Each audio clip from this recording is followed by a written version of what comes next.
Oi, gente, vamos então dar início à nossa aula de espiroquetídeos. Eu sei que lá no nosso cronograma está marcado a aula de treponema e realmente a gente vai falar basicamente de treponema pálido, né, hoje, que é o agente etiológico da sífilis. Mas antes a gente precisa fazer um panorama geral sobre os espiroquetídeos, que é o filo bacteriano no qual a espécie treponema pallidum está inserida. São bactérias que têm uma característica muito diferente das bactérias que a gente tem visto até agora em microbiologia. Elas têm uma estrutura, um formato, uma movimentação, né, uma locomoção diferente. E a gente vai ver um pouquinho sobre essas bactérias antes de entrar especificamente no tema treponema. Tá? Então, os espiroquetídeos, eles fazem parte de um filo bacteriano chamado Espiroquetales, que a gente chama de espiroquetídeos ou espiroquetas. São bactérias, como eu já falei, muito diferentes daquilo que a gente vem aprendendo até aqui. Então, se você compara um espiroquetídeo com uma bactéria como o Staphylococcus, por exemplo, o Staphylococcus é muito mais, é uma bactéria muito mais gordinha em comparação com o treponema. A própria Escherichia coli são bactérias muito espessas, enquanto os espiroquetídeos são extremamente finos, como se fosse um fio de cabelo, muito longas e com um formato helicoidal, ou seja, espiral, como se fosse um espiral de caderno. São bactérias que têm uma estrutura similar às gram-negativas, mas a gente não pode dizer que são gram-negativas simplesmente porque elas não se coram pela coloração de grão, tá? E quando a gente olha uma célula de um espiroquetídeo, se a gente fizer um corte longitudinal, que seria o corte lateral, a gente consegue visualizar um cilindro protoplasmático, que é uma região interna onde fica o citoplasma, com o DNA, com os ribossomos. A gente vê uma membrana externa e o periplasma, e é por isso que a gente diz que ela tem uma estrutura parecida com a das gram-negativas, mas uma coisa muito importante são os flagelos internos, que a gente chama de endoflagelos ou filamentos axiais, que eles percorrem toda a parte interna do corpo celular dessa bactéria. Eles se prendem nas extremidades da célula bacteriana através de estruturas denominadas ganchos. Esses flagelos, eles se prendem, né, nessas extremidades e eles vão provocar um movimento espiralado. Eles vão fazer a bactéria girar de forma que ela vai ter um movimento muito intenso, porque as espiroquetas são extremamente móveis e elas se movem dessa forma espiralada como se elas fossem um parafuso ou uma furadeira. Isso confere a essas bactérias um movimento muito bom, especialmente em ambientes viscosos, como é o caso do esperma, por exemplo. Por isso que a sífilis está muito bem adaptada a essa transmissão por via sexual, que é o que a gente vai ver mais pra frente, tá? Então isso aqui é um corte longitudinal, mas se a gente fizesse um corte transversal, se a gente cortasse ela e olhasse de frente, a gente veria esse aspecto. Então, aqui está o cilindro protoplasmático, né? Então, aqui está o DNA, aqui está os ribossomos, a gente tem a parede de peptídeo glicano que todas as bactérias têm. E a gente vê aqui o espaço periplasmático, que em comparação com as bactérias gram-negativas tradicionais, esse espaço periplasmático é bem maior, tá? Aqui no espaço periplasmático, né, que é o periplasma, passam os flagelos internos, e a gente tem essa membrana externa que é parecida com a das gram-negativas, mas a organização delas é um pouco diferente. Ela é composta por múltiplas camadas e aqui no caso dos espiroquetídeos a gente chama não de membrana externa, mas sim de bainha externa. Quando a gente pensa em espiroquetídeos de importância médica, a gente lembra de 3 gêneros principais: treponema, leptospira e borrelia. O gênero Leptospira, ele envolve, por exemplo, a espécie Leptospira interrogans, que é o agente etiológico da leptospirose. Todo mundo já ouviu falar de leptospirose, né? Aquela doença que todo mundo comenta quando tem uma enchente, que sobe aquela água suja. Tem sempre a preocupação das pessoas terem acesso, entrarem em contato com essa água e virem a desenvolver leptospirose. Porque a leptospira interrogans, ela está muito presente na urina dos ratos.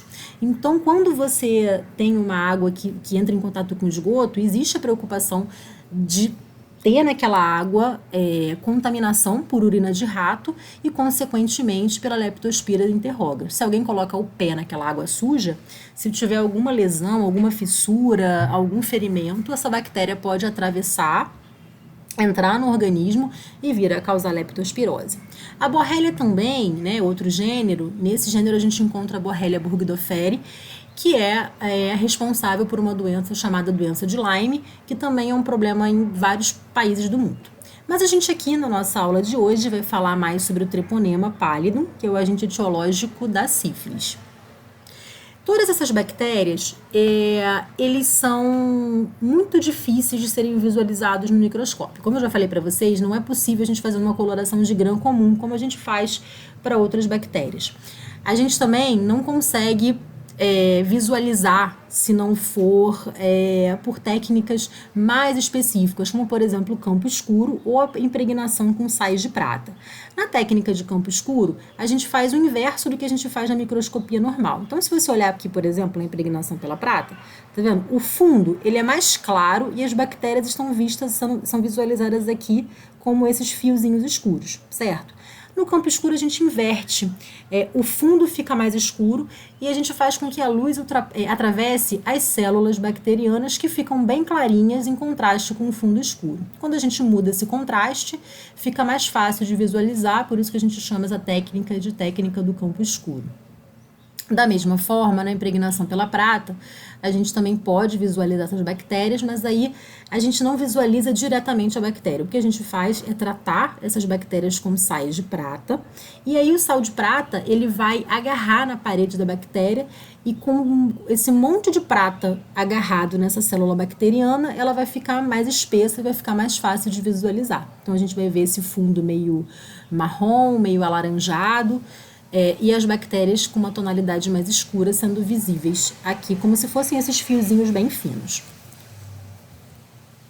Mas o gênero que a gente vai falar daqui até o final da aula é realmente o gênero treponema, que é onde a gente encontra treponema pallidum, né? Que é o agente etiológico da sífilis. Outras espécies do gênero treponema não são patogênicas. A gente tem várias espécies, especialmente, por exemplo, uma espécie chamada treponema dentícola, que vive na nossa cavidade oral, mas ela normalmente não causa problema nenhum. Ela, se causa uma gengivite ou alguns problemas de ordem odontológica, mas elas não são assim um patógeno clássico, né? Elas são bactérias que normalmente vivem ali só na região entre a gengiva e os dentes e ficam ali se alimentando do que a gente se alimenta também.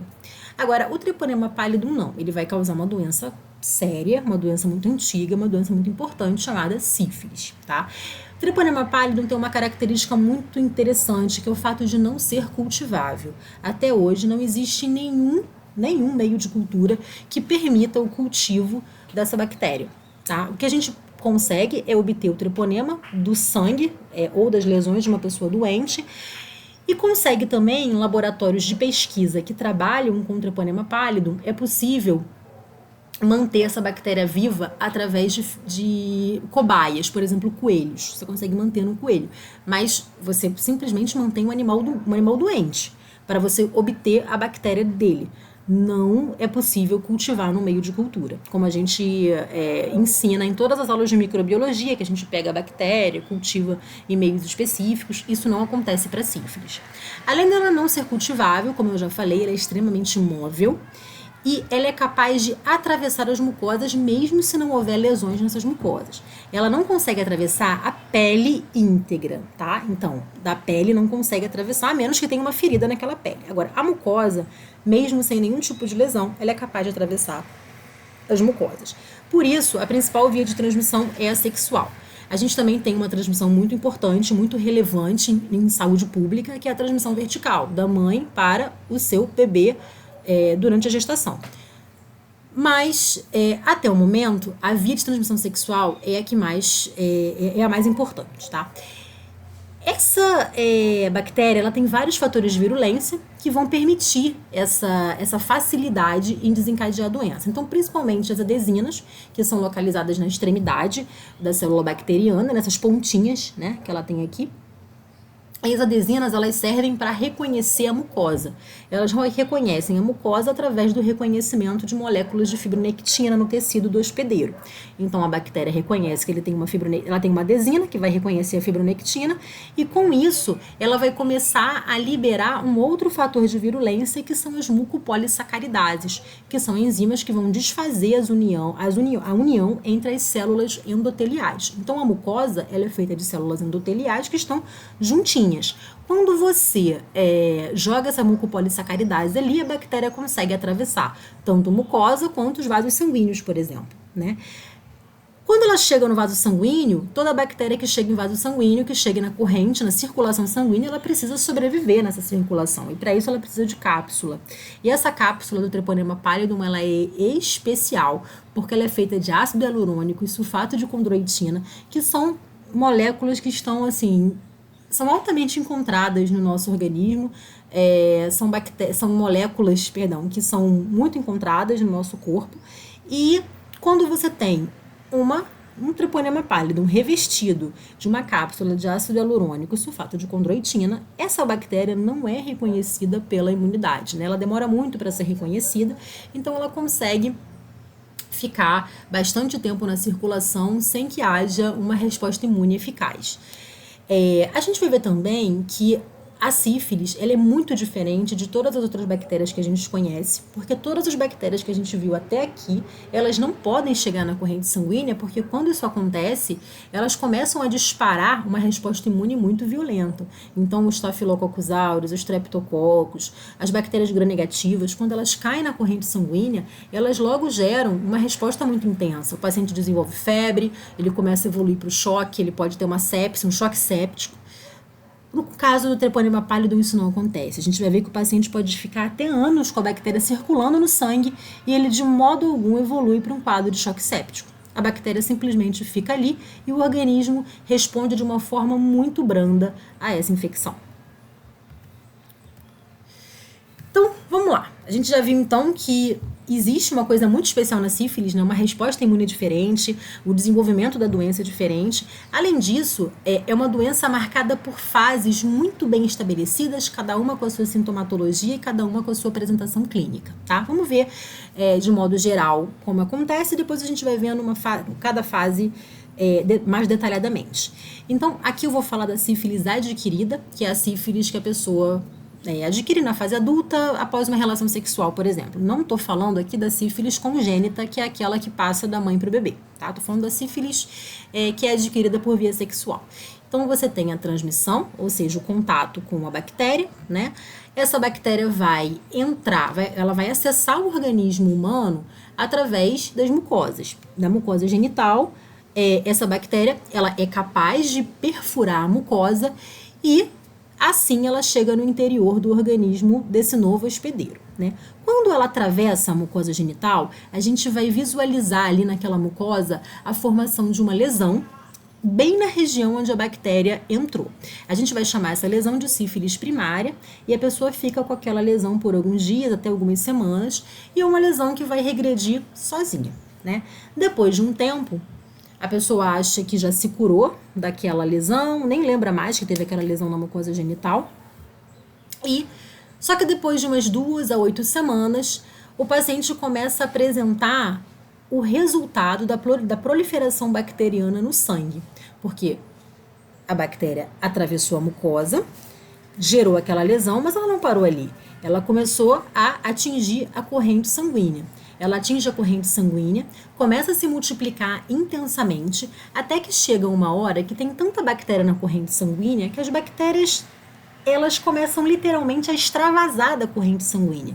E dos vasos sanguíneos, elas começam ativamente a perfurar o vaso, sair desse vaso e chegam na pele, causando lesões na pele, que a gente vai chamar de lesões da sífilis secundária.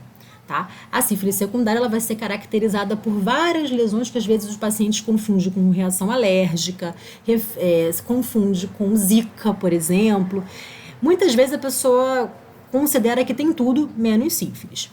Essas lesões, ela é um resultado da disseminação bacteriana no corpo todo, né? Você vai ter a formação dessas lesões na pele. A gente não consegue visualizar, mas nos órgãos internos também você vai ter a bactéria chegando, saindo dos vasos sanguíneos e dominando os órgãos também. Mas, por incrível que pareça, isso não leva a nenhum quadro mais grave, como choque ou uma morte assim abrupta. Na verdade, a bactéria ela vai se multiplicar, ela vai chegar nessas regiões do corpo, vai causar todas as lesões na pele, que a gente já vai ver, vou mostrar a imagem para vocês. Mas essa sífilis secundária, essas lesões na pele, elas também regridem espontaneamente, tá? Depois de algumas semanas, aquilo regride e aí o paciente passa durante muitos anos sem nenhum tipo de manifestação clínica, nenhum tipo de lesão visível. E muitas vezes o paciente acha que se curou dessa infecção. Na verdade, na maior parte dos casos, 60% dos casos, o paciente realmente se cura sozinho. A sífilis vai embora sozinho, o sistema imune combate aquela infecção e a pessoa não tem mais a doença. Agora, de 30% a 40% dos casos, essa multiplicação na corrente sanguínea fica de uma forma latente, a bactéria fica ali, se multiplicando lentamente, prejudicando órgãos internos, mas sem nenhuma manifestação clínica mais evidente. Isso às vezes demora muitos anos, até que 10, 20, até 30 anos depois, o paciente começa a sentir a consequência do acometimento dos órgãos, especialmente do cérebro e do coração. E aí a gente diz que o paciente, então, ele entra numa fase chamada sífilis tardia, que aí já não tem mais cura, porque aí você já tem uma lesão irreversível nesses órgãos. Vamos ver como é que são essas fases de uma forma mais detalhada? Então, aqui a gente tem a sífilis primária, né, que é a lesão que ocorre logo após a transmissão. Ela é mais visualizável no pênis, porque no caso da mulher, essas lesões vão aparecer na vagina, no canal vaginal ou no colo do útero, então não tem como a paciente ver, né? Ela não sabe nem que teve essa lesão. É uma lesão, então, ulcerosa, ela não dói, é uma lesão seca, uma lesão que tem essas bases elevadas, essas bordas bem definidas, não coça, não sai pus, não sai líquido dali, tá? Por isso que ela não incomoda tanto. A pessoa, às vezes o paciente, ele não sabe o que é, mas também não vai procurar, não procura atendimento médico, e quando ele pensa em procurar, aí a ferida já cura sozinha, né? Como você está tendo como teve uma entrada de bactérias aqui, uma proliferação bacteriana, os linfonodos inguinais, né, da região da virilha, vão ficar mais inflamados, porque eles começam a receber começam a drenar a bactéria para aquele local, mas eles não chegam a ficar doloridos, ficam só mais evidentes, né, mais inflamados, mais inchados. Então a bactéria entra por aqui, né? Essa aqui foi a porta de entrada dela, e como eu falei, conforme ela vai entrando, ela chega na corrente sanguínea, começa a se multiplicar, uma hora essa ferida aqui cicatriza e a pessoa esquece que teve essa manifestação clínica. Aí, dali algumas semanas, subitamente o paciente começa a apresentar estas lesões de pele. Como eu falei para vocês, a bactéria entrou pela mucosa, gerou essa lesão, foi para a corrente sanguínea, começa a se multiplicar lá, tranquilamente. Quando ela atinge uma alta carga bacteriana na corrente sanguínea, essas bactérias começam a sair dos vasos sanguíneos e atingir a pele, de dentro para fora. Então, o paciente começa a ter esses exantemas, né, esse rash cutâneo aqui. São lesões que, quando se forma uma ferida aberta, como essa aqui, por exemplo, você tem bactérias viáveis ali, então isso é contagioso, porque tem bactérias que podem ser transmitidas para uma outra pessoa. Essas lesões, elas acometem todo o organismo, então a pessoa fica com essas manchas no tronco, nos braços, nas pernas, atinge o couro cabeludo e a pessoa pode perder cabelo, e parte do couro cabeludo ficam sem cabelo, atinge a sobrancelha também. E uma coisa muito característica, isso é importante vocês saberem, tá? A sífilis é uma das poucas doenças que gera essas lesões de pele, na qual a palma da mão e a sola dos pés é afetada. A maioria das doenças não consegue acometer essas regiões porque a mão e os pés são muito queratinizados, né? Então é difícil a bactéria conseguir chegar ali, mas o Treponema pallidum consegue. Então você tem uma coisa muito característica. Às vezes o paciente, quando ele vai para uma consulta, e eu trabalhei muito tempo fazendo teste rápido para sífilis, na prefeitura de Macaé mesmo, às vezes quando a gente ia colher o sangue do paciente, só dele estender a mão estender o braço, né, para fazer a punção venosa, para a gente colher o sangue, a gente já via a palma da mão dele cheia de lesões, e aí era certo de que era um caso de sífilis mesmo, né? Isso é muito característico. Agora, curiosamente, como eu já falei para vocês, esse paciente está cheio de bactéria no sangue, e qualquer outra infecção estaria disparando uma febre altíssima, com todos os riscos que uma infecção no sangue pode causar, né? Choque, sepse. Mas no caso da sífilis, nem febre o paciente pode ser que ele tenha, né? Ele pode ter febre, mas também pode não ter. Não é uma obrigatoriedade. E aí, passado a sífilis secundária, quando aquelas lesões começam a regredir sozinha, elas vão regredir sozinha, mesmo sem nenhum tipo de tratamento, o paciente entra na fase latente, onde você tem a bactéria se multiplicando no sangue e nos órgãos, sem que haja sintomas assim muito evidentes, né? Nessa fase, a pessoa pode ficar até 30 anos, né? O paciente pode, de vez em quando, retornar à fase secundária, de vez em quando ele tem lá a pele toda ficando tomada de lesões de novo, mas às vezes ela pode ficar silenciosa por todo esse tempo, né? Em mais de 50% dos casos, 60%, 70%, ocorre uma remissão espontânea. A pessoa chegou na fase latente, mas o sistema imune daquele paciente começa a combater a infecção e a pessoa se cura, né? Agora, em uma fração importante, né, de 30% a 40% dos casos, você fica durante muitos anos com o paciente tendo multiplicação bacteriana nos órgãos, e aí você vai ter principalmente a formação das lesões de pele, que a gente chama de gomas sifilíticas, né? São lesões granulomatosas, muito feias, que acometem a pele, mas também se manifestam nos órgãos. A gente tem a neurosífilis, que é quando a bactéria chega no sistema nervoso central, e aí você vai ter um comprometimento com paralisia, surdez, cegueira. Antigamente se falava muito, aquela pessoa ficou louca por causa da sífilis, né? Loucura que a sífilis trazia. Não é loucura, né? A gente sabe hoje que é demência, né? Que a sífilis, ela perturba, ela provoca uma perturbação neurológica que leva a um quadro de demência, né? É bastante comum mesmo. Atualmente não é tanto porque a gente tem hoje tratamento com antibiótico, mas na era pré-antibiótico isso era muito comum, tá? Agora, a maioria dos pacientes, apesar das gomas sifilíticas serem muito feias e a neurosífilis causar todos esses quadros de paralisia, de deixar a pessoa perturbada mentalmente, normalmente não é isso que mata o paciente com a sífilis tardia. Normalmente o que vai matar é o acometimento cardiovascular, tá? Principalmente na aorta, na artéria aorta. Isso aqui é que leva à morte do paciente. Bom, como é que a gente diagnostica sífilis?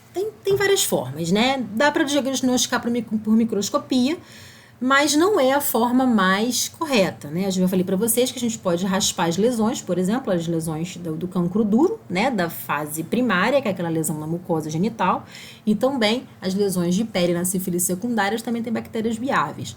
Mas isso depende, aí você pode fazer microscopia de campo escuro ou a técnica de impregnação pela prata ou técnica de Fontana-Tribondot, como eu expliquei lá nos slides anteriores. Mas isso aqui depende de que a pessoa tenha lesão no corpo, né? E se a gente tiver naquela fase em que a sífilis primária, a lesão de sífilis primária já sumiu, mas a sífilis secundária não apareceu? E se a gente tiver naquela fase em que a sífilis secundária já regrediu e o paciente entrou na fase latente? Como é que a gente vai fazer? Por isso que o diagnóstico da sífilis, o mais recomendado, o padrão ouro, são os testes sorológicos. Nos testes sorológicos, a gente detecta a presença de anticorpos específicos no sangue do paciente, tá? Aí serve para todas as fases.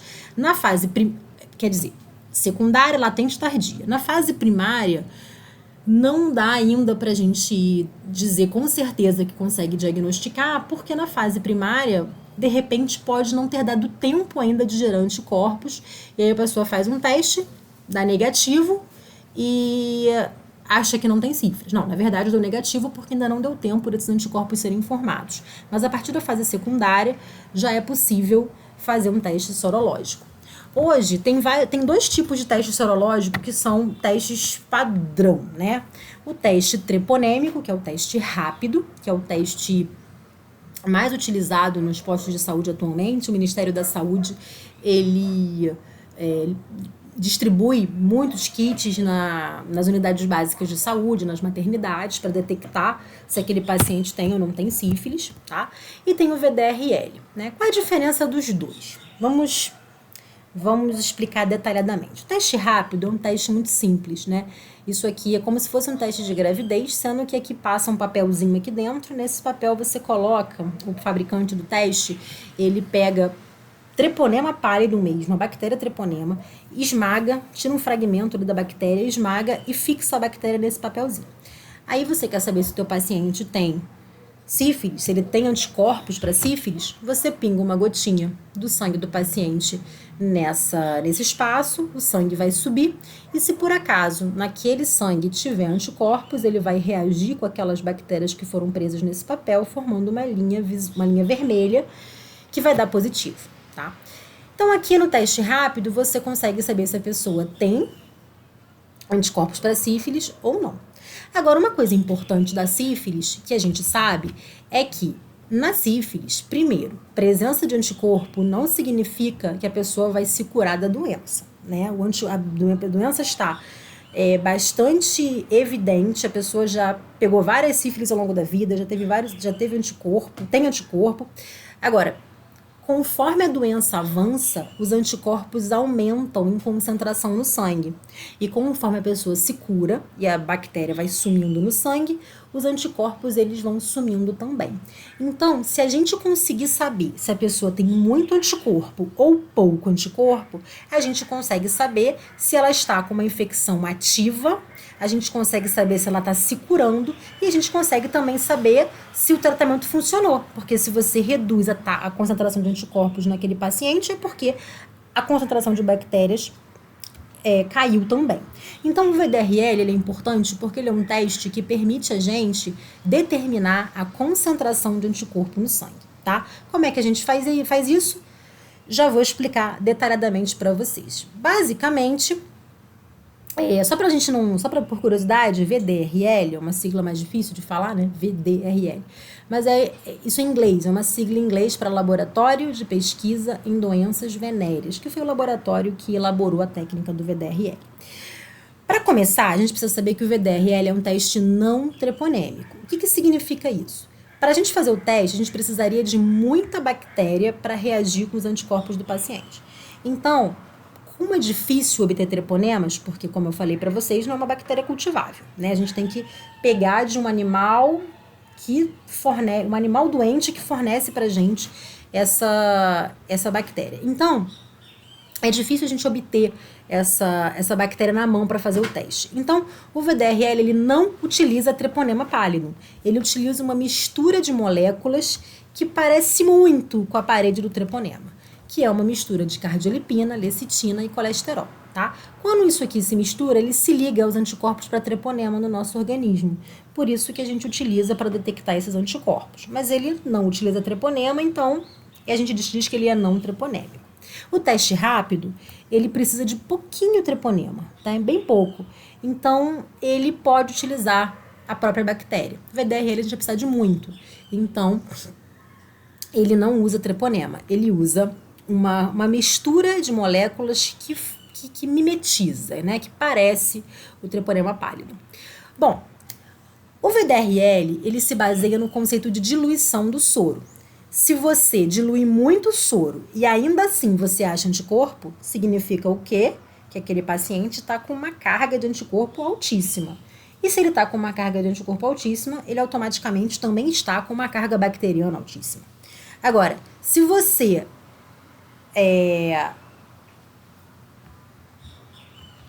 nas primeiras vezes que dilui o soro, dilui um pouquinho, e você já não acha mais anticorpo, significa que aquele paciente tem pouco anticorpo no sangue. E se ele tem pouco anticorpo no sangue, ele tem pouca bactéria também. Deu para entender essa relação entre ter muito anticorpo e ter muita bactéria? E ter pouco anticorpo e ter pouca bactéria? Então, o fundamento do VDRL se você pensar, por exemplo, eu sempre comparo o VDRL, por incrível que pareça, com um suco de limão. Se você pega o limão puro, espreme o limão, não dilui em nada, você vai sentir o gosto do limão muito forte ali. Porque tem muito limão naquela limonada ali que você fez.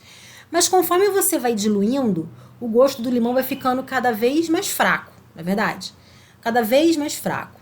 Se você diluir muitas vezes, até que fique, sei lá, uma parte de limão para 128 partes de água, se você dessa forma, e ainda assim você prova aquilo e você acha que está azedo, significa que o seu limão estava muito ácido. Você tinha muito limão naquela solução inicial, certo? A mesma coisa acontece com o teste para sífilis. Se você dilui muito o soro do paciente e você ainda assim acha anticorpo aqui, significa que aquele paciente está com uma alta carga de anticorpos e, consequentemente, ele está com uma alta carga bacteriana. Tá? Então, o VDRL ele faz isso. Você pega o soro do paciente, dilui várias vezes e cada uma dessas diluições você pinga um pouquinho de antígeno aqui dentro. E você vai ver até onde você vai ter a reação de antígeno com anticorpo. Se você pega o soro puro do paciente, não dilui nada, não dilui, tá o soro puro, coloca o antígeno e nem assim reagiu, significa que não tem anticorpo ali. Então, aquela pessoa nunca, não é que nunca, né? Aquela pessoa não tem sífilis, ela não tem anticorpo nenhum para sífilis naquele momento. Pode ser que ela nunca tenha tido a doença, ou pode ser que ela já tenha tido e esteja totalmente curado. A bactéria zerou no sangue dela, o anticorpo zerou também. Muitas vezes você vai fazendo o VDRL e vai aparecer um fraco reagente, ou seja, o paciente tinha anticorpo aqui, mas conforme você foi diluindo, você diluiu 1 ou 2 vezes e quando você coloca de novo já não faz mais reação antígeno-anticorpo. E aí, nesse caso, a gente diz que tinha tão pouco anticorpo que conforme você foi diluindo, você não encontra mais aquele anticorpo. Então, significa que você tem poucos anticorpos no sangue daquele paciente. Outras vezes, você tem tanto anticorpo que mesmo diluindo muitas e muitas vezes, você continua encontrando. Então, por exemplo, se a gente dilui 128 vezes, ou seja, o que é diluir 128 vezes? 128 vezes, você tem 1 ml de soro para 127 ml de água. E mesmo assim, quando você coloca o antígeno, você ainda tem reação antígeno-anticorpo, significa que naquele 1 ml tem muito anticorpo. Então, isso significa que a doença está ativa e ela precisa ser tratada, tá? Então, a gente tem protocolos hoje do Ministério da Saúde, a partir de uma diluição de 1:8, se der positivo, né? Se você tiver reação, significa sífilis ativa, tem que tratar com penicilina. Depois que você trata, você precisa pedir que o paciente retorne em 30 dias para ele refazer esse VDRL, porque o esperado é que depois do tratamento, quando você faça o VDRL, dê um resultado menor. Então, o paciente estava com 1:64. Ou seja, precisou diluir 1:64 vezes para que a reação antígeno-anticorpo parasse de acontecer. Aí você trata o paciente, o esperado é que a carga bacteriana no sangue caia, e aí caindo, os anticorpos caem também.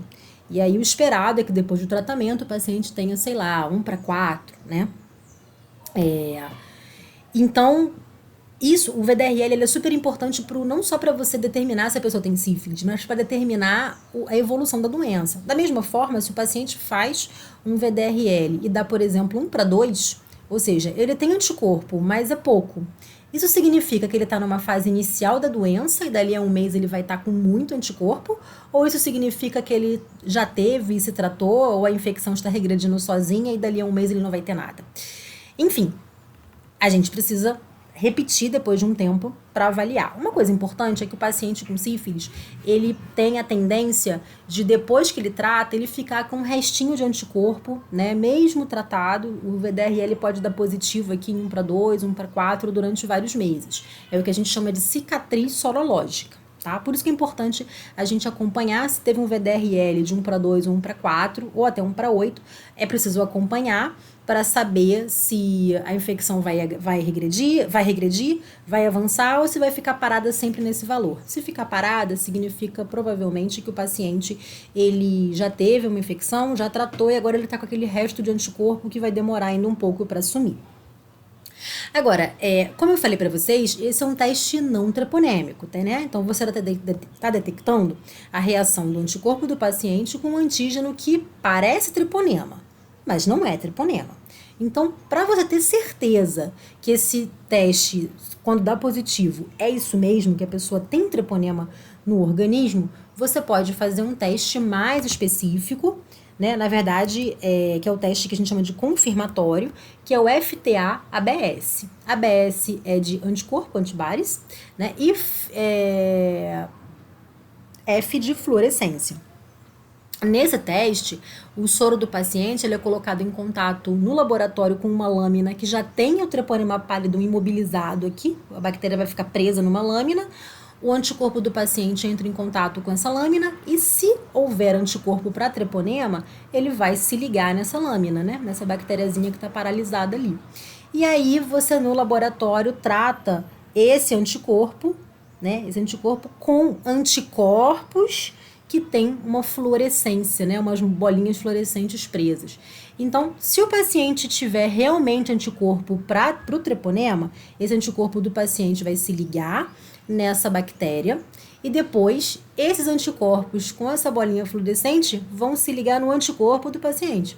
E aí você vai visualizar no microscópio esse monte de treponemas, né, verdinho fluorescente, o que confirma que realmente o soro do paciente tem anticorpos específicos para o treponema. Se você não visualizar isso, se isso aqui for ficar tudo escuro e não tiver fluorescência, significa que o soro daquele paciente não tem anticorpos específicos para o treponema pálido, e aí o que a gente visualizou nesse VDRL é outra coisa, é um anticorpo que está se ligando a uma outra coisa e não é um anticorpo específico para treponema pálido. Tá? Gente, eu entendo que isso é complicado, por isso, se vocês tiverem dúvida, volta ao áudio. É difícil para mim explicar o VDRL sem um quadro, né? Porque eu tô acostumada a passar isso no quadro para vocês.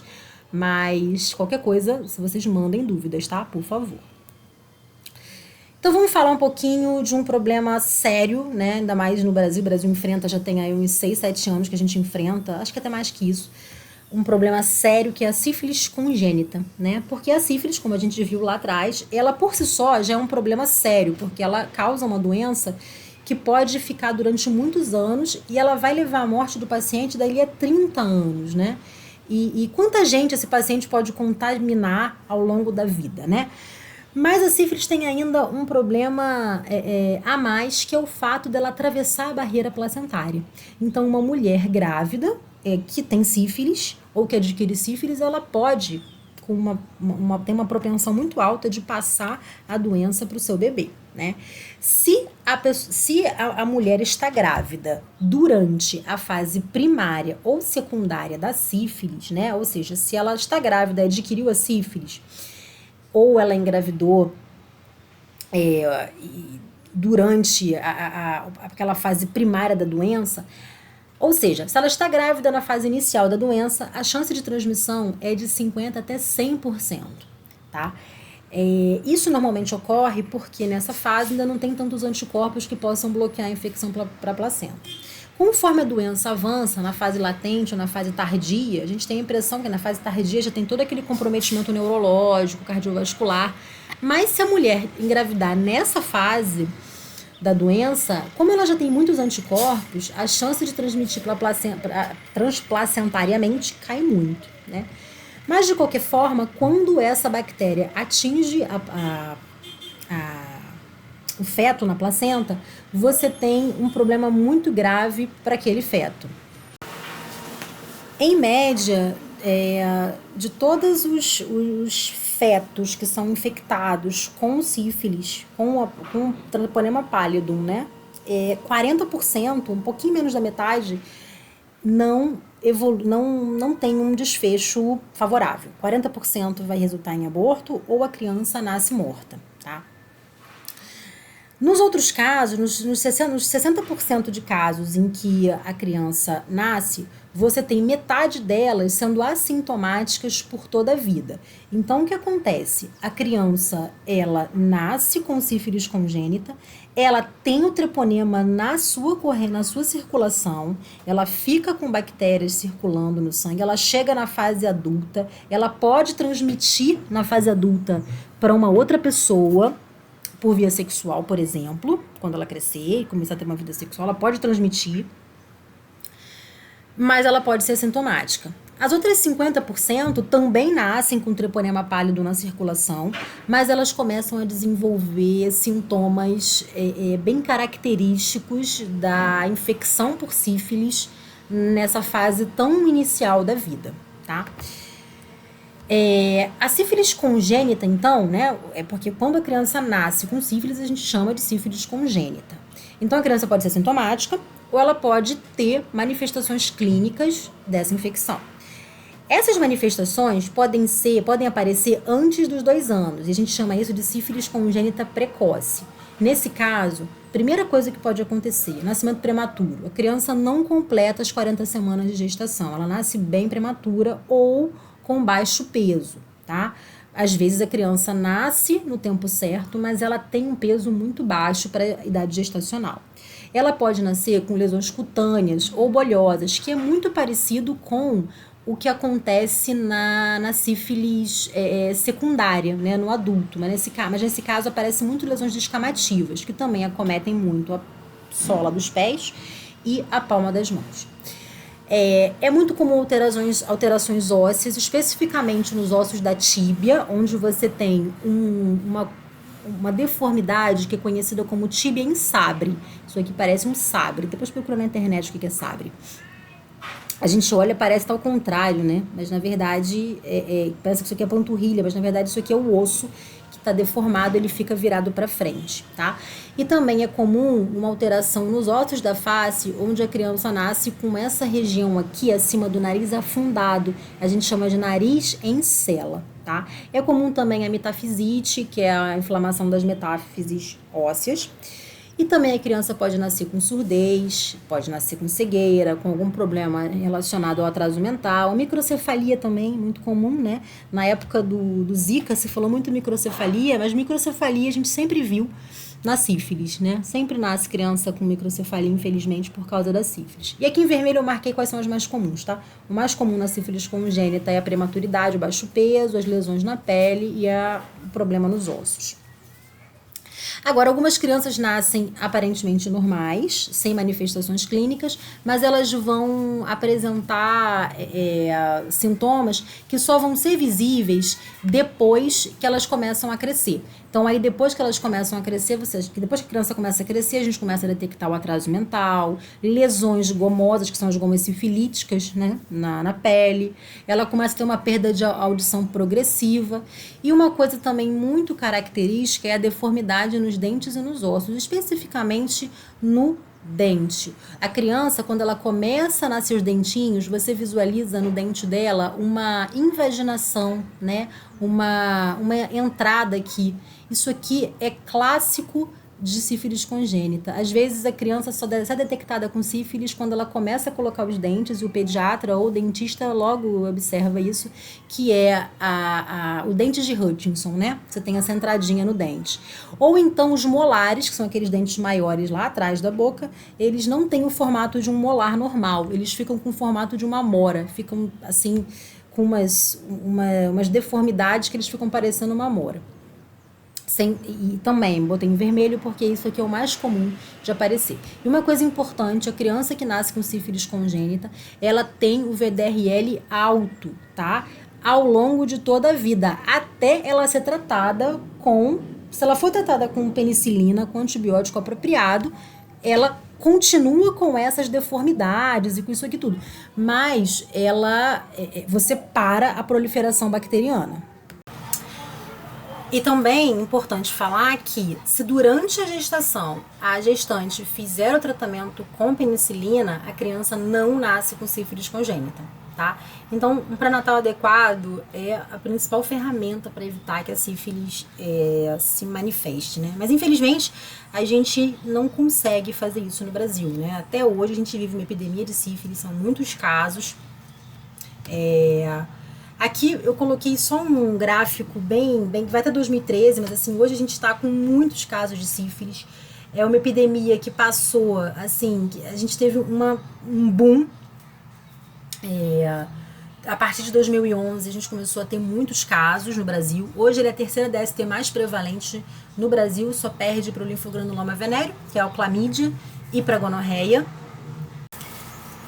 Aí eu lembrei aqui que a gente tem esse gráfico que mostra a evolução, né, da epidemia de sífilis no Brasil. A gente tinha mais ou menos aqui, era mais ou menos 6.900 casos, 7.000 casos de sífilis, que começaram a disparar de 2010 para 2011. E a gente chegou em 2017 com mais de 20.000 casos, em 2018 também 26.000 casos. Em 2019 é que começou a ficar estabilizado, né? Em 2020 eu não sei como é que a gente está ainda, mas é uma doença assim que cresceu de 2010 para 2018, cresceu 36 vezes. É uma coisa assim, é um boom, né? E a sífilis congênita subiu na mesma proporção, né? Tanto que assim, até hoje no HPM, toda semana ou a cada 15 dias a gente encontra um bebê com sífilis congênita. Pelo menos até o ano passado a gente tinha assim, era frequente, era uma coisa muito comum, tá? Apesar da gente ter no município, em várias cidades do Brasil, um programa, a Rede Cegonha, uma preocupação muito grande com a sífilis congênita, mas a gente não consegue controlar essa infecção. Isso é muito complicado porque o tratamento existe e ele é muito acessível, né? Até hoje, o tratamento padrão para sífilis é a penicilina benzatina, que é o benzetacil. Eu não sei se vocês já tomaram benzetacil, mas quem tomou não esquece. É uma doença bem dolorosa. É uma injeção bem dolorosa. Mas ela funciona. Depende do protocolo, se é para gestante, se é para idosos, se é para... Dependendo também do valor do VDRE, tem lá as doses recomendadas.